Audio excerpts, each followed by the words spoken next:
Testing, testing, testing. 1, 2, 3.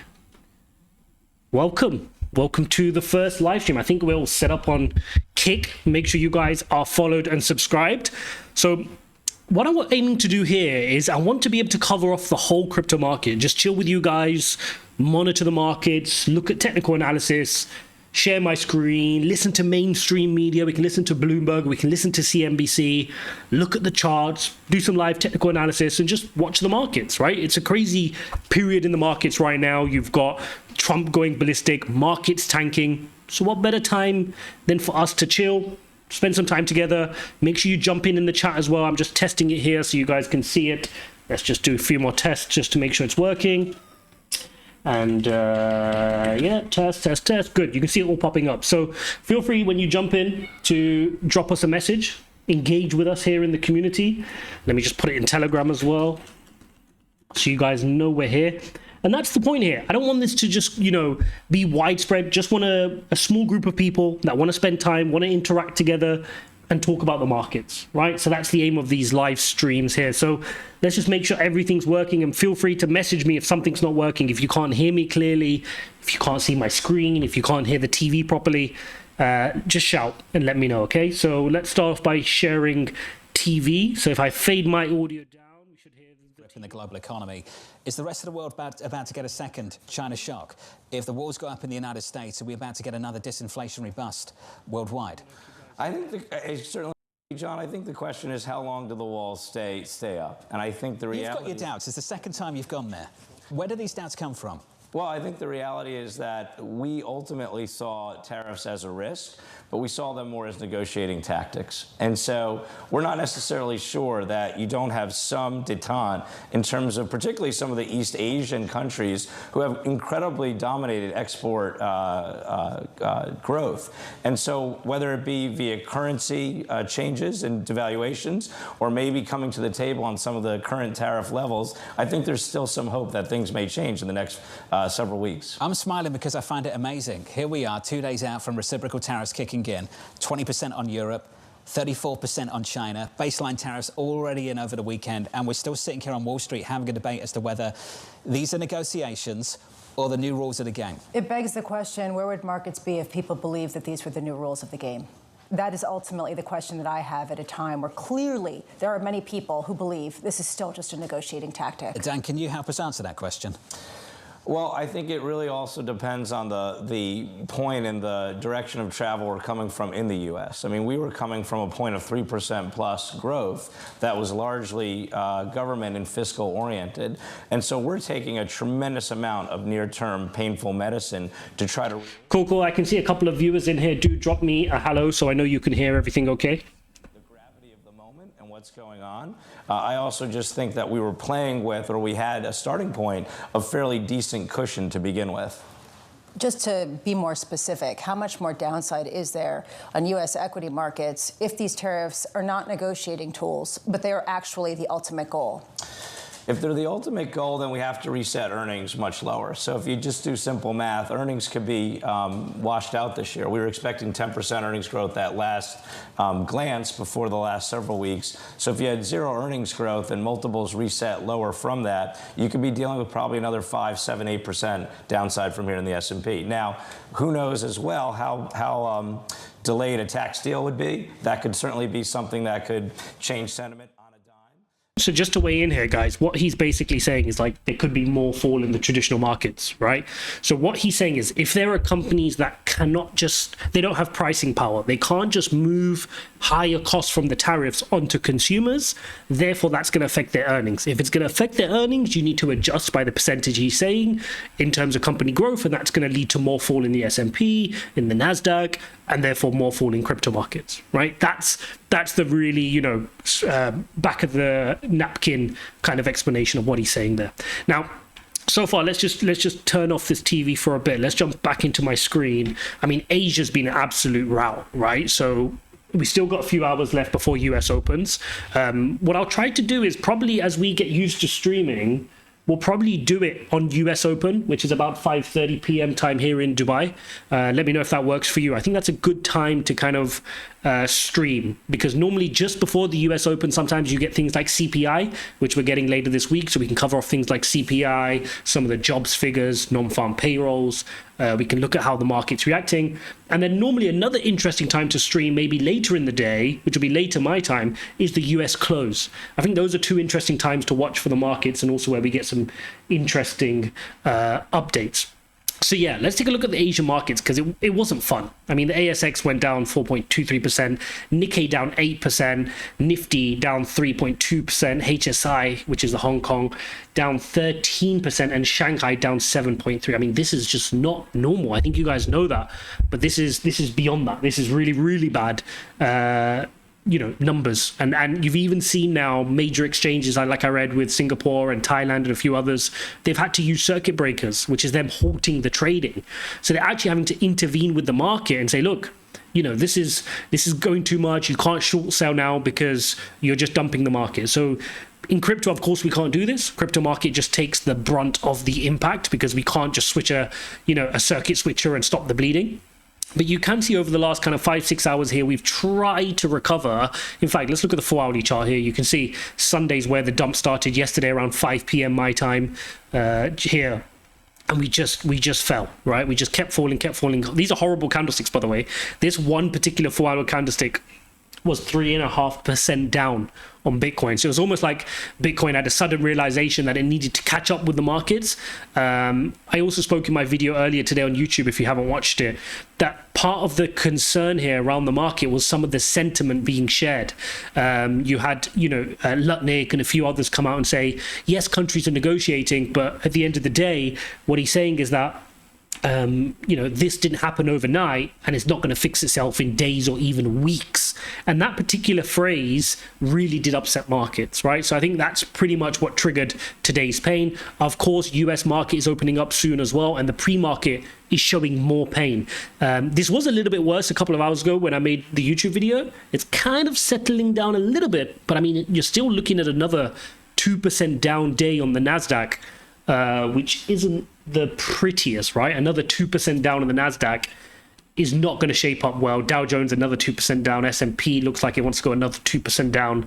And I think that's the concern right now is, look, you're going to have to price this into stocks, right? You're going to have to price in the fact that not every company can pass on the increased 25% or whatever it is onto their consumers, and therefore that's going to affect the markets. Okay, so there's a whole bunch of stuff going on right now. There's a lot of fears around kind of the geopolitical risks as well. I mean, on the one side, we've obviously got the recession, which we've been speaking about, right? Because you're going to drive these companies into a difficult period. You're going to drive inflation up again when Jerome Powell's trying to make progress to move it to the downside. But at the same time, you've got these geopolitical tensions as well, because you're not sure what's going on. Are we rewriting the map now? Were China creating new relations with other countries? It's an interesting time. And I think what's taken the market particularly by storm is how aggressive Trump was in this. And it doesn't make sense, right? And I think that's what's shocking here, is you would have expected a more rational approach to doing tariffs. This is something Trump has wanted to do for over 30 years. And for them to make up random numbers and arbitrary numbers just to enforce tariffs on 60 different countries, it's not a good look. It's not a good look when you do that. So let's jump on back into see what the suits are saying. Let's see if we can listen into CNBC. Let me switch on over for you guys. So let's just switch off. So if I turn that one off, you should get CNBC. Let me turn the audio up. Goldman Sachs, all off roughly 1 to maybe 2. Let me know if you can hear it. Okay. Much better than they were at one point during the course of the morning so far. Another place to keep a close eye on right now is what's happening with U.S. consumer-related stocks, right? Names like Tapestry, Starbucks, Carnival Corp, Wynn Resorts, and Lululemon still down, but moving off their worst levels of the session. Tapestry down 5.5%, and then Wynn Resorts down 2.5% as well. So keep an eye on some of those travel and leisure consumer discretionary-related names. Technology, also a huge focus. Those so-called Magnificent Seven names, the mega cap ones that drive a lot of the market narrative. Tesla shares down roughly 5%, Nvidia down 3%, Meta Platforms down 2.5%, and 2% losses for Alphabet shares as well. If you look at some of the other part of that complex, you can take a look at Amazon down 2.5%, Apple down 3%, and Microsoft down 1%. That's your Mag 7 check. The China trade also Isatera, good to see you in the chat. Raf Abba, good to see you in the chat. Please do engage with me. Let me know what kind of things you want to cover off. Let me know if you can hear everything okay. It's the first stream, so we'll try to make it more slicker for you guys, but it's just a chill session. Let's look at the markets. You guys can monitor what I'm monitoring, and we can see how we're going. But again, Becky, well off the worst levels of the overnight session, so we'll see if that momentum can hold itself as we head towards the opening bell, Becky. I'll send things back over to you. All right, Dom, keep coming back to us. Keep us up to date on this. We are watching this really closely. We appreciate these updates. And by the way, folks, we still have a big lineup still to come on Squawk Box. We're going to be covering recession risks and the future of interest rates with former St. Louis Fed President James Bullard and former Fed. It's water, guys. It's water. I promise. It's water. It's water. White House trade advisor Peter Navarro. Squawk Box will be right back. All right, thank you for that from the suits. Let's jump back into our screen and let's look at some BTC analysis. So let's jump on over to Bitcoin, down 1.7%. I mean, it was a little bit worse, right? If you look at this wicking candle we got earlier in the day when I made my update, and again, this was in reaction to China, the Asia markets, really. When you see it just kind of panicked and went down. Now it's kind of recovering, partly because it's seeing the US pre-market recovering as well. But we're not going to get the true direction until the US market opens in a couple of hours. That's where we're going to really get the insight to see, you know, where we're heading. For those asking, you don't need the kick app, Rafaba. You can just click the link and you should be able to watch. I don't think you even need to sign in to watch me, so that's pretty good. But if you do want to subscribe, support, that's really nice as well. Make sure you guys, I think it's a subscribe button. Support me. I don't know how it works here. Subscribe, follow. Don't know what it's called, but again, just support here. Share with people who's going to enjoy the live stream as well. And we'll cover off some analysis. So I think the other thing that's important to look at is the dollar index, right? The dollar index had a big spike down and then a big spike up.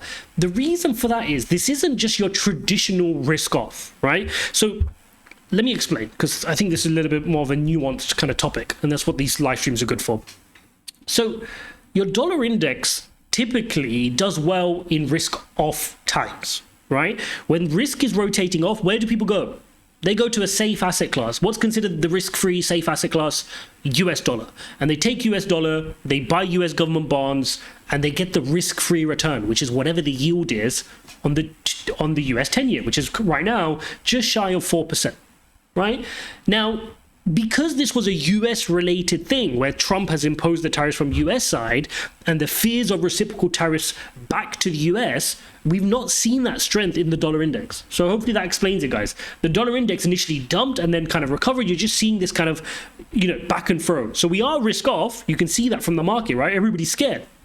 But right now, what you're not seeing is just, you know, dollar index go up, which is what you typically see if there's a Russia-Ukraine war, or if there's something going on in the Middle East, or if something happened to oil prices or whatever, right? You tend to see dollar index do well as a rule of thumb. Okay, Pity Huff, good to see you in here. Just signed up to Kick. Nice.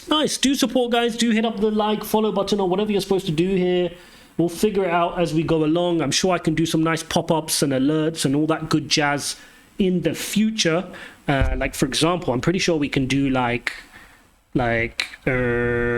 just switch back over here. I'm pretty sure like you can do like a sub goal like this, where it's like, okay, get me to 10 subscribers.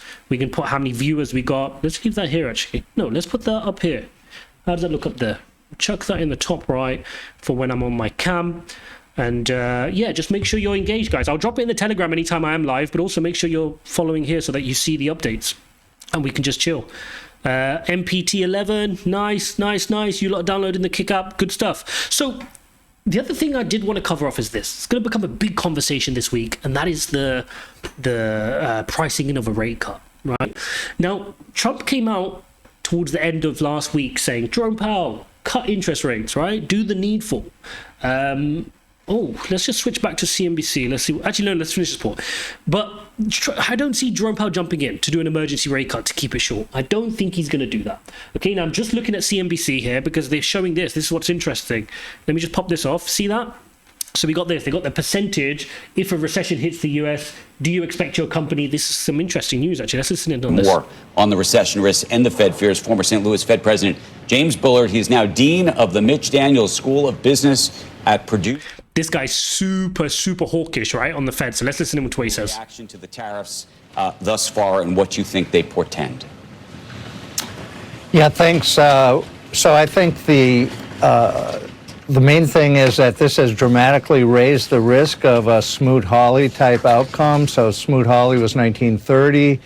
Other countries retaliated, global trade collapsed, and the Great Depression was on. So I think that's really what has people worried about this. It doesn't have to work out that way, but this unilateral move, abrupt, is setting up a situation where you could get a dramatic downturn in the economy. So Wall Street is marking up its recession probabilities, and I think that's appropriate. So I think some things we could talk about here, though, are what's the game theory between the three blocks here, EU, U.S., China? How would that game theory play out? I think that's something Wall Street should be talking about.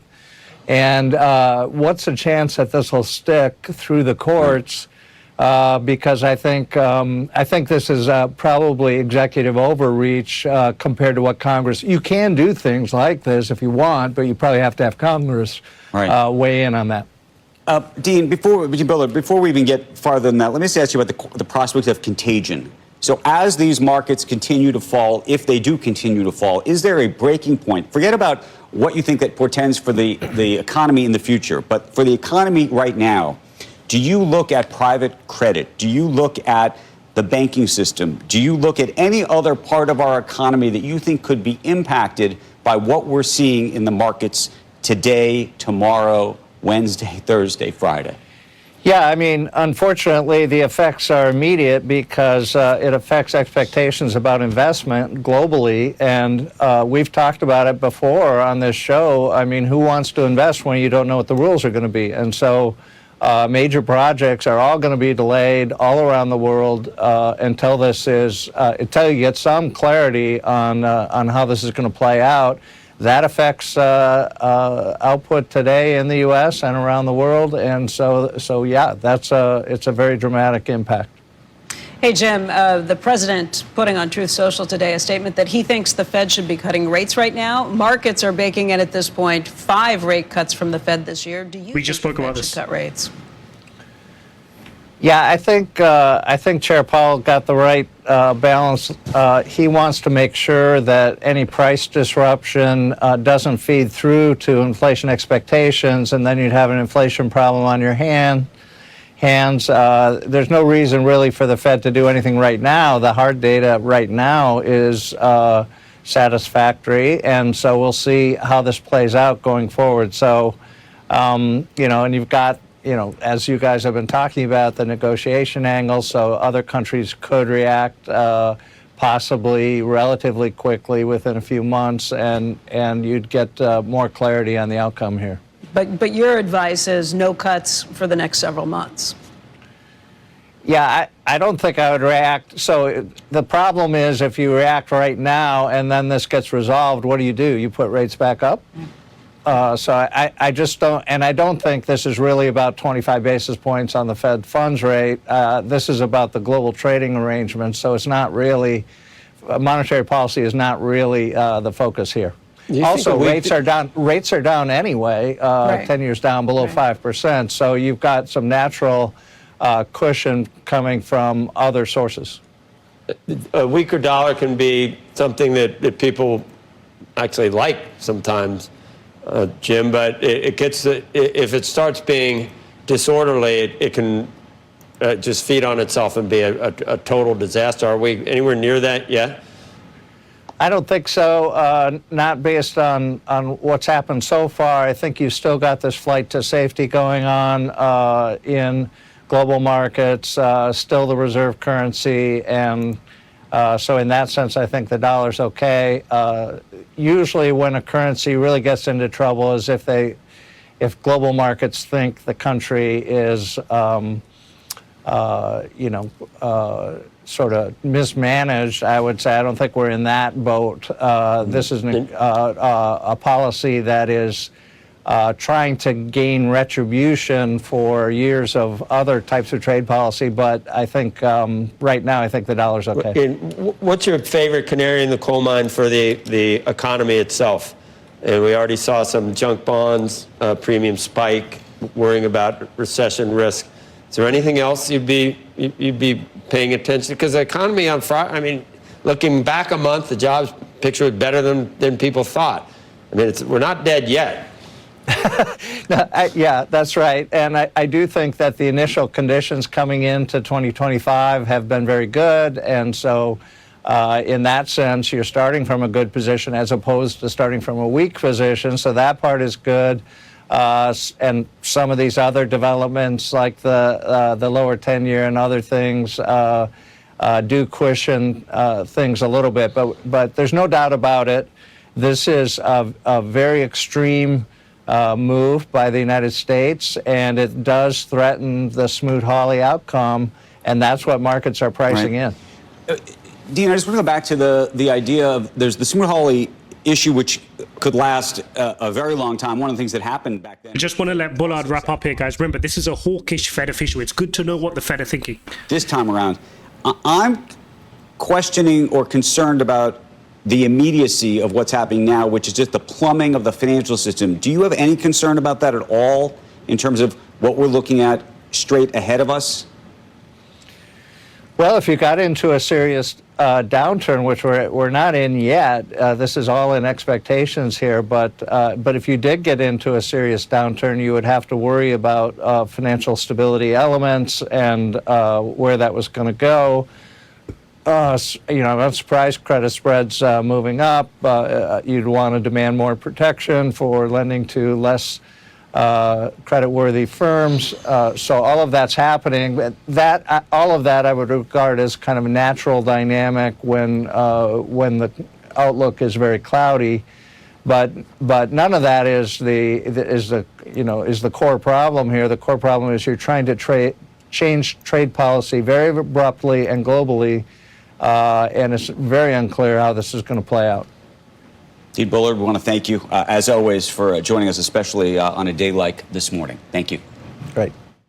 Nice. Good to hear from a Fed official, because we need to know what they're thinking. We've got CPI coming up later this week as well. We've got the FOMC minutes. This is going to be important, right? We need to understand what their mindset is, particularly around, are we going to get any emergency rate cuts? And I think he was quite clear there. Now, of course, he is the hawkish one, so he's the one more inclined to keep rates higher for longer. I get that. He's always been like that. And maybe there are a couple of Fed officials, on the other end of the spectrum who do want to cut or do an emergency cut. But I think it's quite clear. The Fed will not change their mind until the hard data changes. What's hard data? CPI, jobs. They're his two remits. If jobs go out of control and if the unemployment rate goes out of control, then he's got a problem. Right now, Jerome Powell is like, this is not my problem. This is your problem, Trump. Trump's trying to put his problem on his plate, but it's not his problem, okay? So we need to understand that. This is not a case of, this is Jerome Powell's fault. No, he can't do anything. He's got his remit. When he applies for his job, he's got to keep price stability and the labor market in check. So that's his job. Right?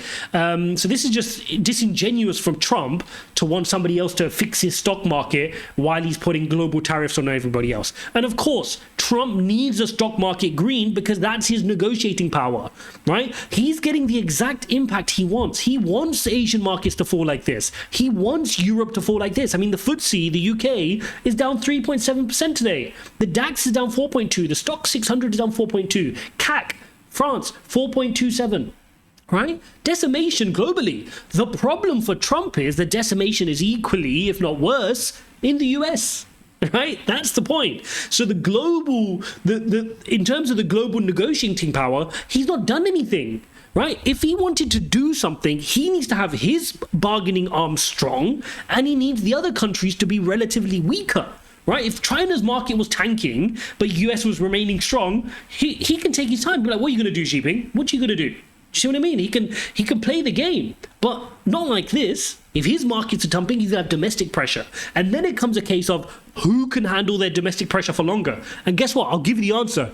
Xi Jinping can, because it's communism. Right? So, in terms of the game, if you're playing a game against the big boys, you're not going to win. You're not going to win. Trump will not win. So he needs to kind of understand where his negotiating leverage sits. And that is why you're already seeing him very early on into him announcing his tariffs, putting pressure on Jerome Powell to fix the stock market, to help him. right? To help him, to print money, to keep his stock market green so that he's got some negotiating power, okay? So that's what we're seeing. Complete pain. On crypto's perspective, we just got to be patient, guys. Like, was it the case that we didn't expect these levels? We did, right? I spoke about this since we're at 1010. So dating back to December, I spoke about the fact that I wanted to go retest previous all-time highs, which we just wicked down to pretty much, right? We've just wicked down to that previous, this wick here, there. We just wicked down to there. Let me just draw a horizontal. There, that green line there. We just wicked down to there, retested that level. Okay, so this is important now. The question is, are we going to have a wider pullback? It's potential, right? There is potential. There's no reason to suggest that Bitcoin is just going to bounce from here and we're going to be, fine and dandy and off we go. No, this is a wider issue. So I can see in the chat you guys are asking, could it be a whole year? We don't know. Guys, this could fix itself, next week if Trump wants to, right? If Trump wants to put a ceasefire on his tariffs, this fixes itself immediately. This fall in crypto, this fall in the markets is not a fundamental fall. There's nothing wrong with the economy outside of this. There's nothing wrong with crypto outside of this. We can V-shape recover. We can go in this direction if this tariff situation is fixed. But no signs of it being fixed, right? The rhetoric, the comments around this is that this is going to be the long haul.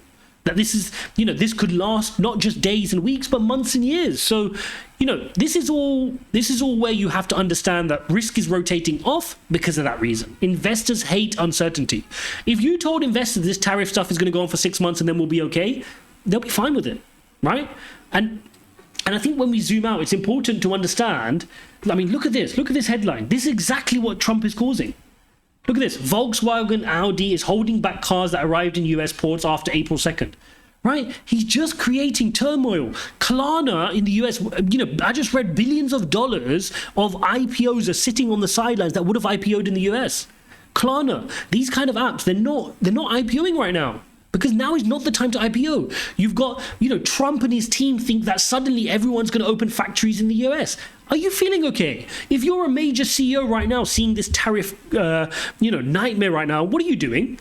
You're sitting on the sidelines. You're waiting to see what is going to happen. How is this going to play out? You're not going to go and say, oh, initially I had my factory in Canada. Now I'm going to move it to the US immediately and within 2 months have a factory spun up. No, you're not. You're going to be patient. You're going to see how long is this going to last for? Is this going to be pain? Right? That's what's going to happen. So, this notion that it's going to get fixed quickly, no. CEOs are going to sit on the sidelines. Investors are going to take their money into cash and sit on the sidelines. And that's what you're seeing going on, right? Pain. Let's take a look at this. Taiwan Semiconductor down 7%. Let me just move this chat for a sec. Nvidia down 3.8%. AMD 3%. These are the world's biggest companies, guys. These are the world's biggest companies getting absolutely wrecked.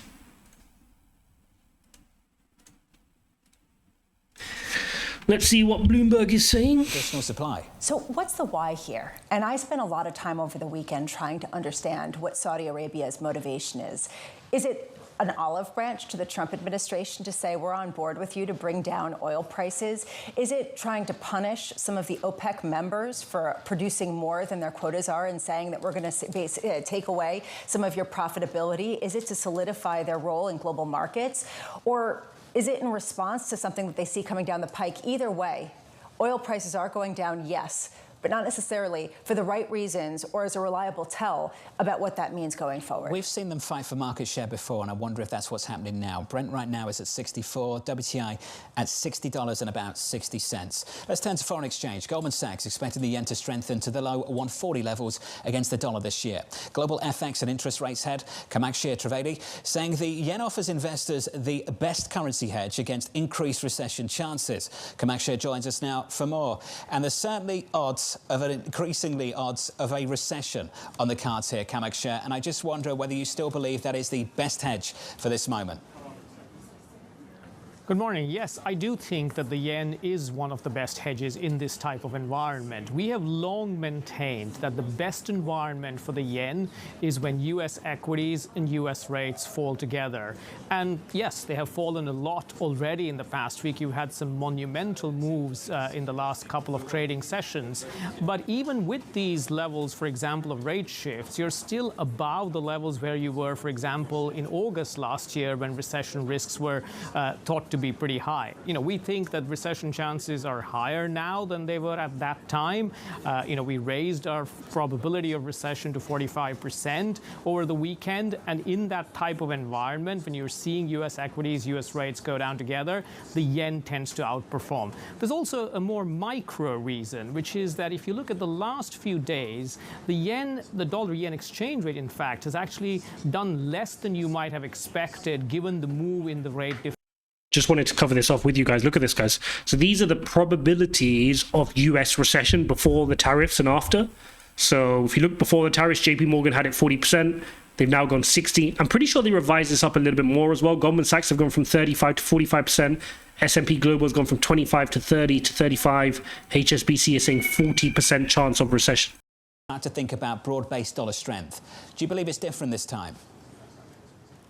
I do think it's different this time. I mean, what you're referring is to the left tail of the dollar smile. We think we are a little bit away from that. If you look at how the markets have priced things, month to date, week to date, it has been very much in the nature of a U.S. growth shock. You've seen this kind of very dramatic increase in business uncertainty, consumer uncertainty, primarily in the U.S. on the back of, what looks like a trade war. You've also seen a very significant tightening in financial conditions. And so, given the dollar's strong valuation, given the sustained and large-scale positioning in dollar assets, we think that is still likely to be the primary channel of adjustment here. We think that the weakness you've seen in the dollar can persist, can deepen further against the rest of G10.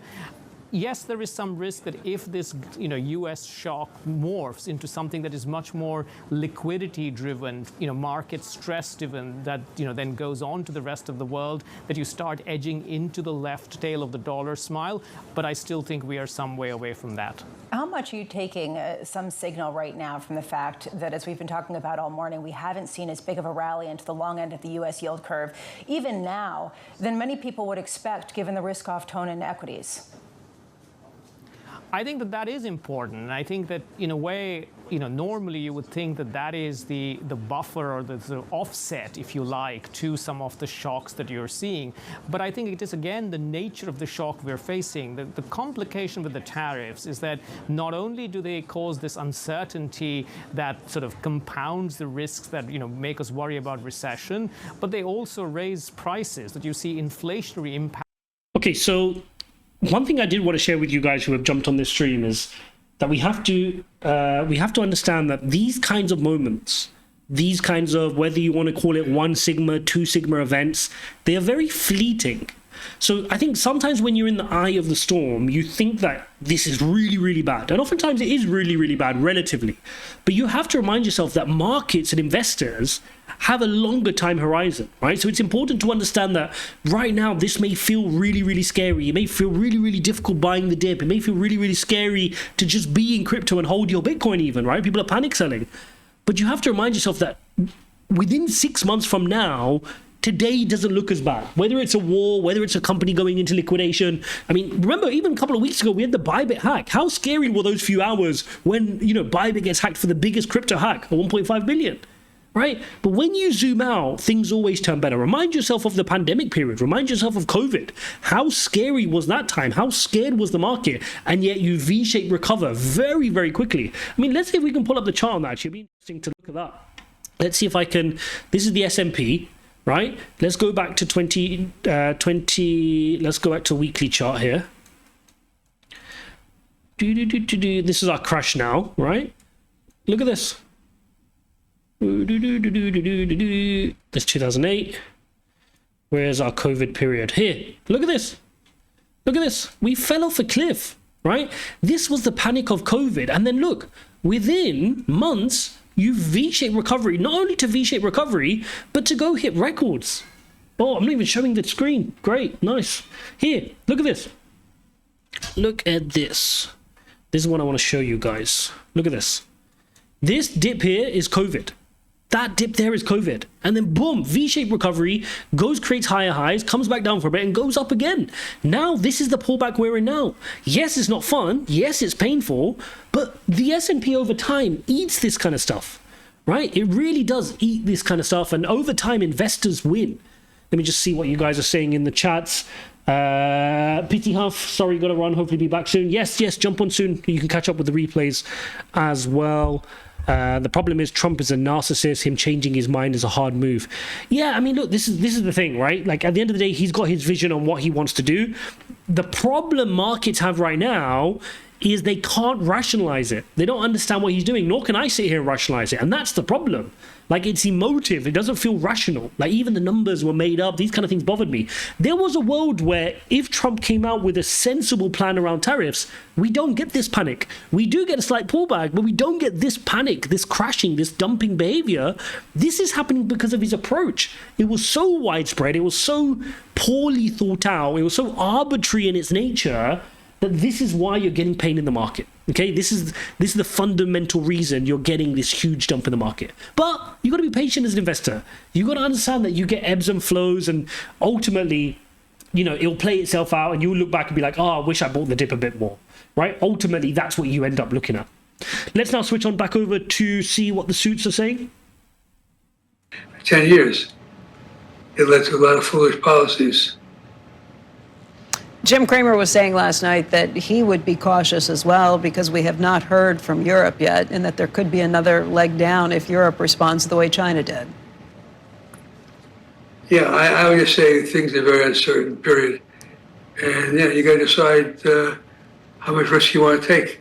I don't want to forecast the bottom. I want to see the market bottom on its own. Let's talk about some individual stocks, because a lot of the names in your portfolio have been front and center in the news, some of them because of this tariff news. Maybe we start with Apollo. That's been a long-term stock for you, a big holding.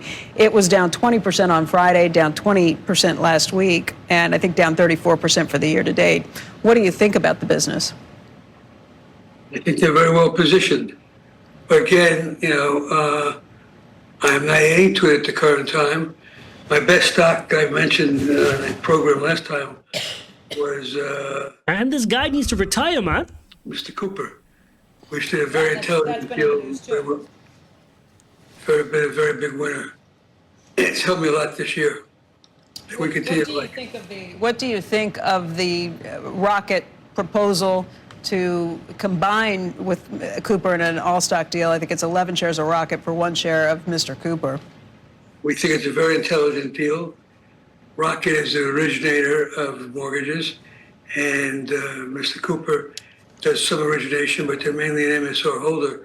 So you're creating a real powerhouse of a company, and we think the multiple can rise. And Mr. Cooper, which we're more familiar with Mr. Cooper than Rocket Mortgage, Mr. Cooper management has done an outstanding job.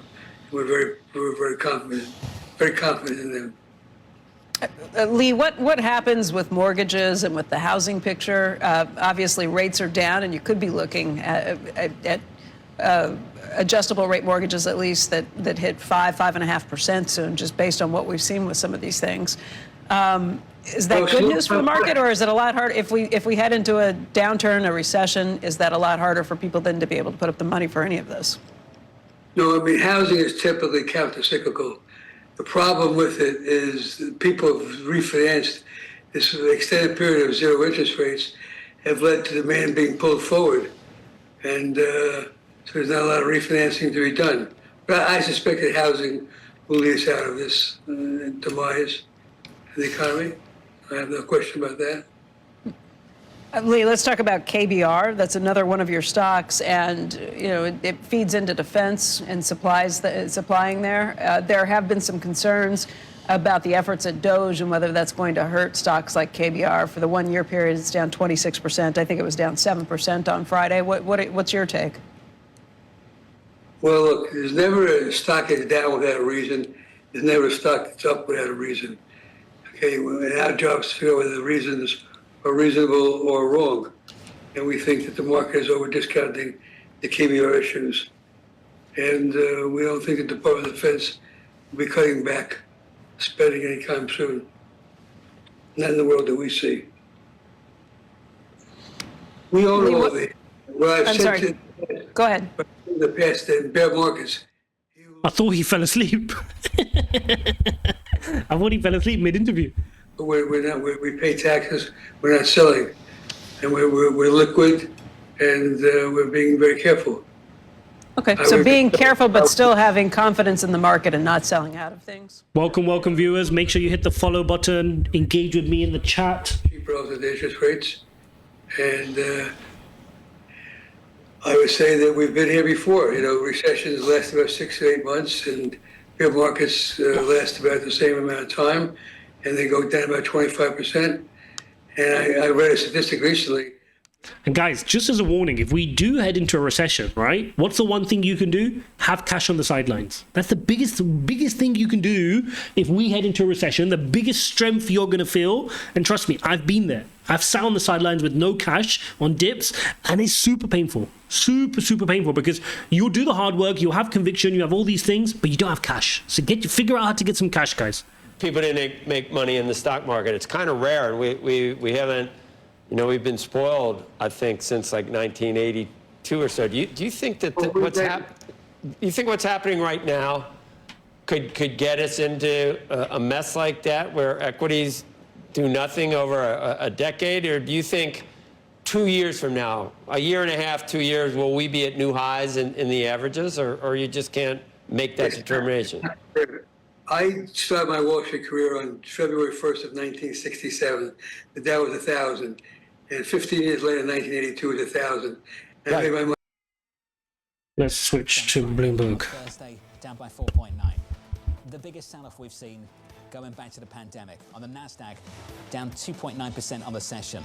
Under surveillance this morning, sticking with the game plan.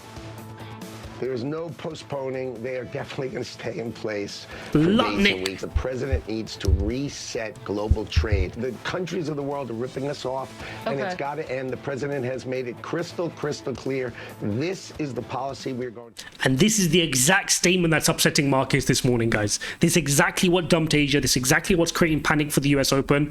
They're doubling down. They're not saying we're going to postpone it. They're saying it's not going to be days and weeks. Reciprocal tariffs kicking in on April 9th. Just 2 days away.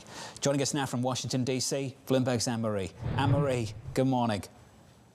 Good morning, Jonathan. The White House defiant and really digging in when it comes to their tariff proposals. And those tariffs are set to take place. And one thing was very clear when the president was gaggling with us reporters last night on Air Force One, and I was there. He said, I'm willing to make a deal when it comes to China, but they have to solve the surplus. This has now become a line in the sand for this administration, trade deficits. And we have one of the most important people to discuss this morning, Kellyanne Shaw. She's a former senior White House trade advisor, so really can try to help us understand, read the tea leaves of what's exactly going on. I asked the president yesterday a few items, but one thing when I asked him was, is this a negotiating tactic? Is this the start of deals, or is this rules of the road? These tariffs are here to stay. And he didn't want to answer. What do you make of that? Yeah, good morning. And I think it's really interesting that of all of the 6 cabinet level officials who went out on the Sunday shows yesterday who were asked the exact same question, they all punted on that as well, right? So this is the message coming out of the White House. We're going to keep it ambiguous. We're not going to tell you exactly what's going on. And part of that, as a former U.S. negotiator, is that if you really are negotiating, and that's your bottom line, you don't want to broadcast that to the world. And so my read on this is that the president is keenly focused on the trade deficit, that 10% global baseline tariff is intended to stay with respect to almost all of our trading partners for the foreseeable future, but that there is negotiating room on some of those higher tariffs, provided countries are willing to come to the table and fix not just tariff, but non-tariff barriers. So the ambiguity helps if you're someone like you in Trump 1.0. You're at the table and you need leverage negotiating a deal. But how Guys, don't forget to hit follow. I don't think anyone's following. Hit us follow on the first ever stream. First ever stream. Be one of the first. I think it depends. And so right now, all of we've seen so far in terms of the president's economic agenda are these tariffs. We haven't seen the tax cuts. We haven't seen the deregulation, at least the total implications of everything they're doing. We haven't seen cuts to fiscal spending. We've seen energy prices going lower. The administration will point to the jobs figures, which were very good last month. So they're hoping they can ride this out. And the president's asking the American people for a long leash. And that's what's happening right now. And we'll see if the American people give it to him. Right. He's been saying this term, hang tough. She's spot on. It's going to be a little bit of pain. He said yesterday to me, sometimes you need a little bit of medicine, and that's what we're doing right now. Do you think any trading partner will be able to negotiate below that 10% barrier they basically put across the board? Potentially. I mean, if you look at countries like the UK or Australia who have trade surpluses, or the United States has a trade surplus with, and there are specific issues, specific non-tariff barriers that the United States is concerned about, beef in the case of Australia, some of the tax issues in the case of the UK, there may be scope for a deal there. But if you look at the legal basis for this measure, these IEEPA tariffs are based on the trade deficit. So I think countries with whom the United States has a trade deficit are less likely to get out from under some of these 10% tariffs than countries that do. Good question from Terra there. The VIX open up higher than retraced to fill the gap. Do you think it hangs out here for a while? Where do you think it goes when the US market opens? So if we jump on over here, you can see this is the VIX. Oops, don't want to move my face here. Let's just move this. This is the VIX. And you can see you've had, it spiked up here and then it started chilling out after a few hours. So this panic was due to the Asian Open. Don't be surprised to see another panic on the US Open as well. I don't think it'll be as bad because I think the market is digesting the news around what's just been said, right? Which is that it's not going to be an immediate fix. It's going to take time. All that kind of stuff that Lutnick said and Trump said on his interview in Air Force One. I think the market's absorbing that now. You're starting to see the US pre-market improve a little bit. It was down a little bit worse. I mean, now, it's fluctuating again, down 2.76 now. So I'd expect the volatility index to climb a little bit into the US Open in the next hour and a half as they open up. So watch for that. Well, and that's something that's also interesting, too, in terms of what those 6 cabinet secretaries said on TV yesterday, that they all highlighted that over 50 countries had contacted the White House seeking some sort of deal. So clearly they are entertaining something. But the other message is that the issues that they care about, which are predominantly these non-tariff barriers, won't be fixed in days or weeks. So they're forecasting months into the future in terms of when we might see some of these deals. But if, again, there are specific issues with specific countries, I wouldn't be surprised to see a few deals evolve in the near term. Do you have a list in your mind of who potentially could get the first handful of deals? Well, I think certainly some of our major trading partners. So if you are a small country or an Antarctic island, you're going to be pretty far down the list in terms of the countries that the administration would be. It doesn't care. The market just wants the big ones fixed. We focused on countries like China, Vietnam, Malaysia, Japan, South Korea, the EU, some of the countries, again, with whom we have these large systemic and sustained trade deficits. But some of those smaller countries, how do you get to balanced trade? Madagascar, I think it was a 47%. Forget Madagascar. Look, the problem we have here is that these big countries have what is known as principles. And I think this is what the US failed to understand, is that even though you want to get an approach, doing what you've just done as Trump, culturally in other countries is not acceptable. Do you think Xi Jinping is going to come and sit down on the table with you and be diplomatic when you're acting like a baby, like this? No, because you're playing brinksmanship, and there's no need to play brinksmanship. All you had to do was calculate the real deficit, and go sit down with your major trading partners behind closed doors, and I bet you they all would have taken you seriously had you have done so, right? Not come up with arbitrary numbers and blanket tariff everybody. This is the problem. You can't force people to buy from you. You can't. If they don't want your product, you can force them today. What's going to happen in 5 years, 10 years, 15 years? It stops. So this is a silly approach to think you can force people to do trade with you. Instead, build relationships. Make people want to buy from you, not force their hand. Sweet. What is the objective? Removing all your tariffs is one thing. Giving a plan to eradicate the deficit is quite another. It's very difficult to do the latter. Yeah, given the fact that some of these economies are not feasible, cannot feasibly meet that goal, what I took away was that the penguins, the seals are going to have a hard time. I think if you're living on the Antarctic, you've got other problems, to be honest with you. I don't know if there is. Maybe it's not the morning for jokes, I don't know, but come on. Up next on the programme, Laurie Calvert-Senior of RBC, Savvy Sith of Raymond James, Michael Gapin of Morgan Stanley, and Megan Graper of Barclays. From New York, Okay, so we spoke about the volatility index while I kick my glass bottle. It's very nice. Picked that back up. So we spoke about the volatility index spiking 6.8% here today. Again, just chilling out over the last kind of couple of hourly candlesticks here. But don't be surprised to see that want to kind of spike a little bit again into the US Open. Now, again, we have a big week this week, guys. This is, obviously the tariffs is a big concern. That starts on the 9th, which is Wednesday. But until then, we still got a bunch of stuff. So you got the 3-month auction, the 6-month auction on the US Treasury bills today. I mean, that's going to be important from the perspective of, which countries turn up and buy it. Those that support US will probably be earlier in on the tariff negotiations. So that's going to be important to watch. On Tuesday, you got Fed daily speech, but nothing else. It's Wednesday where you get the FOMC minutes, which is going to be important to see what the FOMC are thinking. But then on Thursday, you're getting your CPI. Really, really important. CPI inflation. We will probably do a live stream of that. Let me know if you guys in the chat, if you want a live stream of the CPI. And we can do that.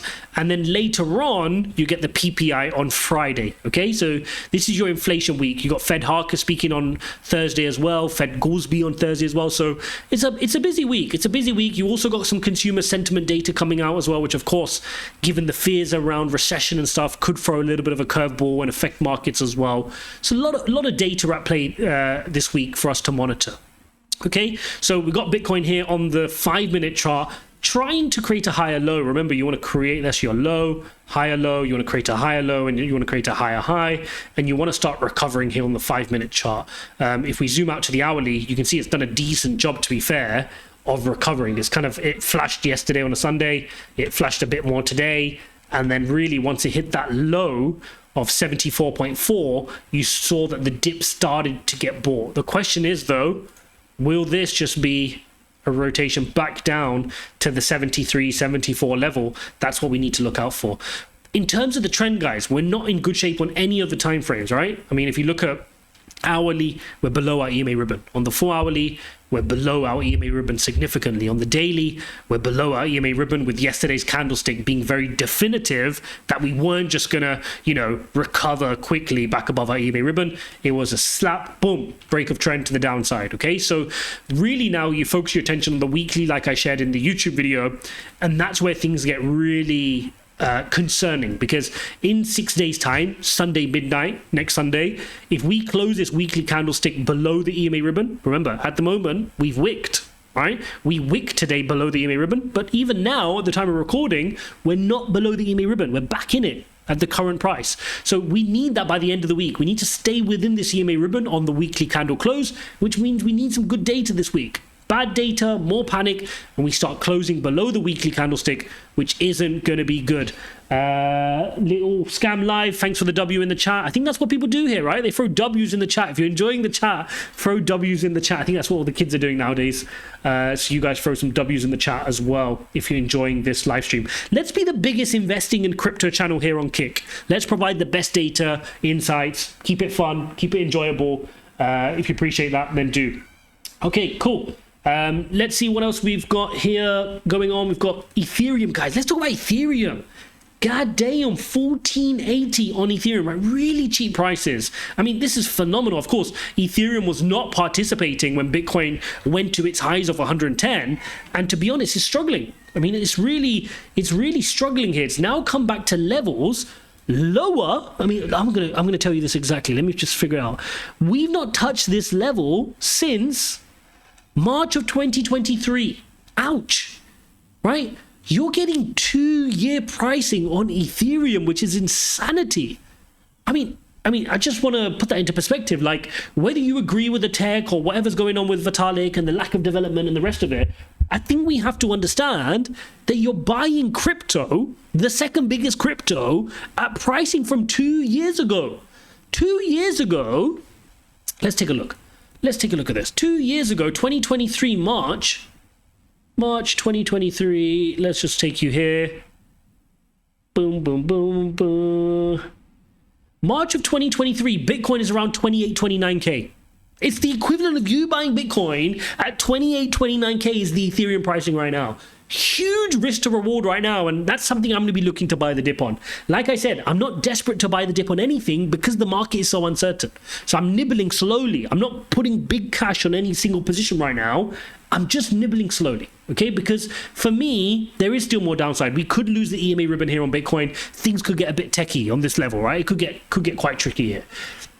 We spoke about Sonic on YouTube as well, and Sonic is just getting smacked as well, even versus Bitcoin. I mean, if you look at it in absolute terms, now sitting at 39 cents, which goes back to, the levels which you had before the excitement, which ran up to highs of $1. So, the cycle resets for all of these major altcoins because the market is not supportive. No one's going to sit in risky altcoins right now, apart from me, in a market that's so crazy, right? The risk is rotating off. That's what it means to rotate risk off. 6% down on Ethereum today is painful.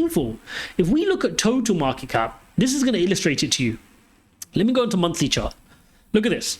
On this monthly chart, $708 billion flew out of crypto, right? That was February. Then you look at March, 115 billion flew out. Now, this quarter, this month, April, and we're only 7 days into April, guys, 7 days. $240 billion wiped out of crypto. That's $250 billion. Remember, Trump is fighting over 1 trillion. He says our deficit was 1 trillion and we're fighting for $1 trillion that we're being bullied on. You've just wiped out 250. You've wiped out $250 billion. You can argue, and that's just in the 7 days, right? Forget the months I just showed you before that. In just 7 days, you've wiped out $250 billion from crypto, let alone what you've wiped out in the stock market, which is multiple trillions. Okay, Pitty Huff, are there any ETFs anyone looking to buy, branching out into stocks in the near future, convince their spouse by the best time to buy is soon? You'll be happy to hear, Ijaz, the amount of veg I'm buying has saved my portfolio. So important. For those who kind of follow on the YouTube channel, I have this thing where it's like, eat your veg, right? Before you buy the exciting project, exciting crypto or stock, just buy Bitcoin, right? And you asked the question about ETFs, like, now is a good time, of course. If you can start buying the dip slowly on all these little dumps here, you're going to build yourself a nice low cost basis. Of course, not financial advice. Do whatever you want to do. But that's the aim, right? And if the nice safest ETF is the S&P. Just buy into the S&P or the NASDAQ if you want to be a bit more risky. If you don't want to pick individual stocks like Tesla or pick individual cryptos, just buy a broad basket. Right? And you can do the same thing in crypto. If you don't like any one given crypto, pick the top 5 cryptos, make a little basket, and just buy. I know you can do that on platforms like OKX. I think Bybit, you can do that as well. Just buy a basket and put spare cash into that basket and just sit back. Sit back. 2020, remember, they cut by 0.5 percentage point initially in response to the pandemic, and then another emergency cut down to 0 subsequently, less than 2 weeks later, ahead of a meeting that they had planned. At a time when that doesn't necessarily consolidate the actual issue, which is, are we facing a new trade regime? The opening bell 1 hour and 26 minutes away. Equity futures off the lows, but still a whole lot lower. Coming up this hour, we'll catch up. Equity futures off the lows, but still a whole lot lower. Coming up this hour, now her base case. Savi Sith of Raymond James as tariffs weigh on airlines, and Michael Gapin of Morgan Stanley on the likelihood of a global recession. We begin this hour with stocks lower following their biggest 2-day plunge in 5 years. Laurie Calvasina of RBC writing, we are lowering. Biggest 2-day plunge. 50 from 6,200, essentially making our old bear case our new base case. Laurie joined us now for more. And Laurie, I have to say, that old bear case, which is the new base case, is sounding like the bull case based on the moves we've seen over the past few days. How are you reflecting on things over the weekend? It's a great question, John. I was actually talking to my energy trader, and the days are all bleeding together at this point. I think it was on Friday. And, we sort of discussed how we went from stagflation in terms of people's thinking to recession in about 2 seconds. And I've never seen anything like it where you've just seen the mentality shift so much, so quickly. But I will caution you, that is what happens in growth scares. And that is what we are smack dab in the middle of. The 17.4% drawdown that we saw as of Friday was exactly in line with the average drawdown that we saw in 2010, 2011, 2015, 16, and 2018. Of course, that 2018 went all the way down 20%, which would take us to around 4,900 on the S&P this time around, I think just a touch under. And so this is what it feels like. We have this tiers of fear framework we've talked about to help us navigate. We're in tier 2. Tier 1 is the garden variety pullback. Tier 2 is the growth scare. Tier 3 is recession. And so weaker growth and a rate cut, it would seem to do little to solve the problems created by the tariffs. One concern, the president's top economic lieutenants, they all hit the major airwaves yesterday to sell this plan, and the market is still set to sell off again sharply this morning. I think, Becky, that's a dangerous situation where the Treasury Secretary cannot calm markets. Well, and Steve, the president himself posting on Truth Social this morning, once again suggesting... Guys, we got more viewers than followers. Hit the follow button, guys. Do support. We've just started out. It's our first live stream together. Hit the follow button. That way you're notified when I go live. Current Fed observer who thinks the Fed should be cutting rates into a major increase in the price level. You would have to be so sure that there is no knock-on effect, no secondary impact from these tariffs, and the Fed just cannot be sure here. You would not want to compound what looks to be a growth problem with an exacerbated or worse inflation problem. I think the Fed, if it's needed, and we're not near this place yet, Becky, could come in with a liquidity statement or a liquidity injection if that's needed. If there are banks that have some problems, the discount window remains open. The Fed would like to solve any liquidity problems that way for sure. But right now, the Fed has to hold the line on rates, I think, because of the coming inflationary impulse to the price level. Steve, you just talked about... All right, guys, so we'll leave that there. Looks like, look, I don't think the Fed's going to intervene just yet. We spoke about this earlier in the stream. I think they're going to wait for the hard data, right? They want to see the labor deteriorate. They want to see unemployment notch up. They want to see something going on in terms of inflation. Then they can bring it down. They can't just bring it down just to save Trump. As much as Trump would love that, I don't think the Fed will step in. I'll be very shocked if the Fed step in to save Powell. That means things are much worse than expected, and I think the markets would actually be upset. Remember, this is a tariff-related issue, not that 25 basis point rate cut is going to fix this suddenly overnight. Thank you so much, guys, for joining our first live stream. US markets open in around an hour 20 from now. I may jump on again to do a quick stream there, but going forward, I'll try to time up these streams to the US market open so we have a consistent time to go live together. Please hit up the follow button. Make sure you got the notifications on and start all that good stuff so you know when I'm going live. Thanks for chiming in the chat as well. If you have any feedback on how we can improve these lives as well, let me know. I'm all ears to that. All right, guys, see you in the next one.